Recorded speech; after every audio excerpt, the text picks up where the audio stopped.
Good evening, ladies and gentlemen. Today we'll come across an amazing episode for all the literary people out there, young and old.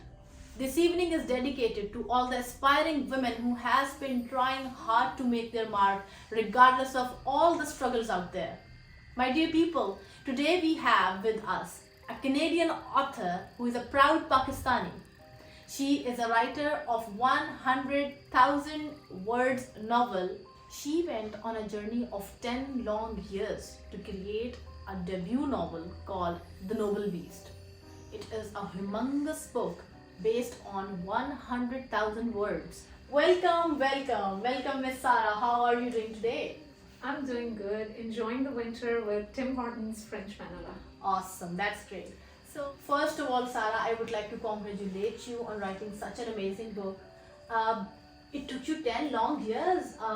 When did the idea actually came? I mean, how did it all happen? So, it was 2012 when I landed in Canada, and the moment I saw the Nivelis Mountains and the dense thicket of pine trees, I decided that I have to capture it in the form of writing because I wanted everybody in the world to read my feelings, what I felt at that moment. So that was the moment when I decided I have to put it in the form of writing. Sara, I would like you to give a short brief of the book to our audience because most of the people have not read it yet. It's the new thing in the market. Would you like to tell a small brief about it? So it's basically a love story, and it's written just for the purpose of entertainment, and it's for everyone to read, young and old. And the story has two strong protagonists. The whole love story lies between these two strong characters. I want to ask which one of those you thought of first.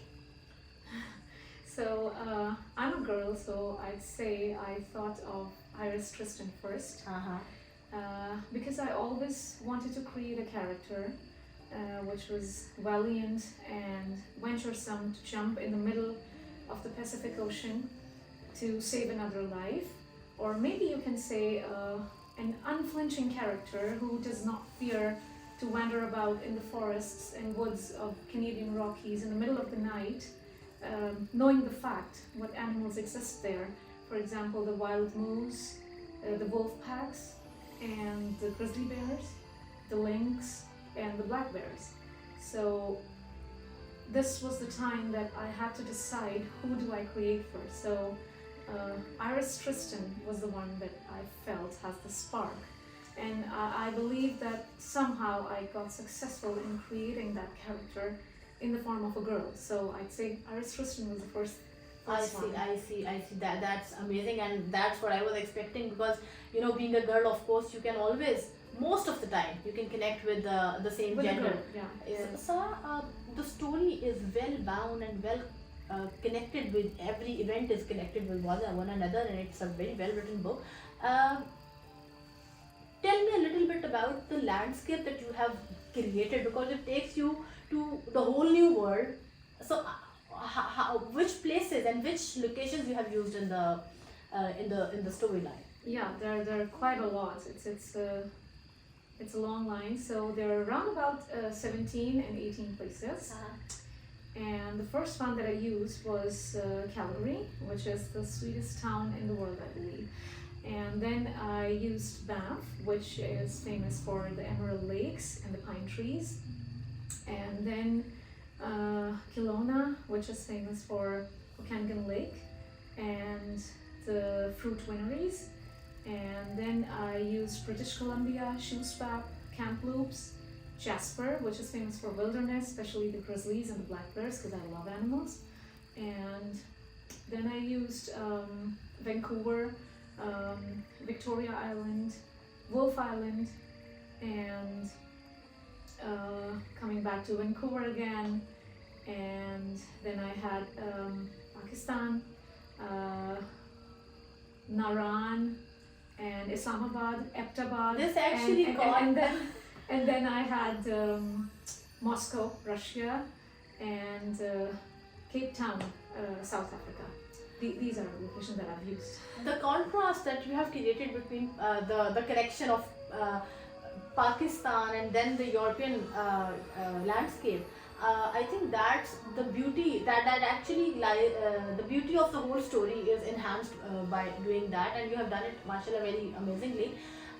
Sara, the story is well written, the landscapes are perfectly used. How was it to create it in the form of a book? Yeah, so I believe that no book in the world is welcomed by any publisher or agent in the first place. It has to go through rejections. You have to face the failures. And You did face the failure? yeah, I did. How many? Not one, not 100, not 200, total 500. And yeah, it's painful, and it's always burdensome to answer such things on screen that yeah, I'm the one who got 500 rejections. Yeah, but ultimately, if you are persistent enough and you work with perseverance and you know that you have to do it and you're determined, then you do it. So tells a lot about your personality. Sara is determined, and when she's after something, she's after it. And I grab it. One burning question that I would like to ask Sara, what compelled you to create the combination of Pakistan and Russia? I mean, what took you from Naran, from Moscow to all the way to Naran? What was the inspiration behind it? So Amara, it was 2012 when me and my husband were spending some time together, and he narrated me the complete story of Chil Sefulungu, and I was electrified. I beseeched him, I just begged him to take me there, and he took me there. And the moment I went to Iran, I met the old man who narrated me the entire folklore. And he told me about the fairy princess and the Persian prince and the white giant. So this was the best time that I could connect Pakistan and Russia, because the fairy, she came from Mount Caucasus, which is in Russia. So I had to bring both the countries together with this connection. So the folklore was the actual binding force between the two totally opposite landscapes. I see. Yes, That's yes, amazing. yes. Something to do with the former Prime Minister. Yes, it is. Yes. And how much? No more comments. And Sara, you personally, who was your inspiration as a writer? My inspiration was J.K. Rowling. She was as helpless as someone could be, without facilitation, without motivation, no money situation, and worst, without a husband in isolation. So she gave me the spark to move on in life, to do the best that I could in all the circumstances. So if she could do it without any facilitation, why couldn't I? So that's something that kept me going. The nose, the journey of rejections, one after another, is a difficult path, and you chose it. What kept you going, Sara? What was that one thing that said that made you not to sit back? What was that? Well, Amara, I have this instinct in me since I was a little girl that I won't give up on any dream, on anything that I plan to do. I won't give up. And no matter how mystifying the journey is, no matter how many obstacles I face during my project or my work or my journey, expedition, voyage, when I have to do it, I do it. I never gave up on my project, on my book, which was my dream since 10 years. I worked hard day and night with sleepless nights, sometimes without food. So I kept going and going. You can say, Amara, I'm the kind of person who's gonna keep knocking at the door till it opens. So I'm still knocking at the door, and I'll keep knocking. Of course, it's So- the first step, and God knows how much more you're gonna write, and how much more of the books are gonna come on the in the world of literature. I have a positive feeling, Sara. I'm so happy that I have found you, and we are sitting together here today discussing about the success that you have achieved. Was not an easy. It was not a piece of cake. It was not just an overnight thing. It took years for you to become what you have become today, mashallah. Amazing. I appreciate it. Thank you so much. One last question, Sara. Now that your book is out, it's going to be read. People want to know, when is the next book coming?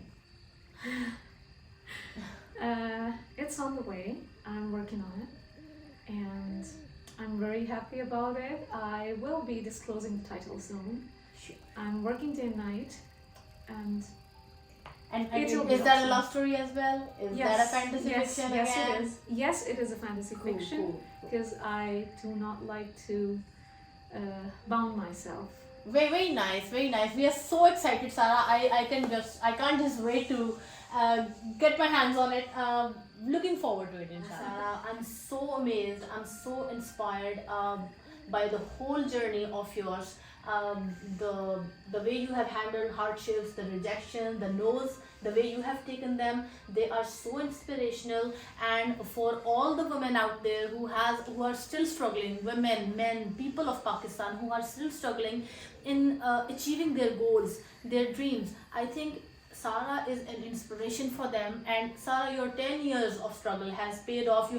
You have come forward as a writer the way you wanted to come, the way you wanted to become. I'm so happy that in today's evening we have recorded Sara. We have heard about her journey.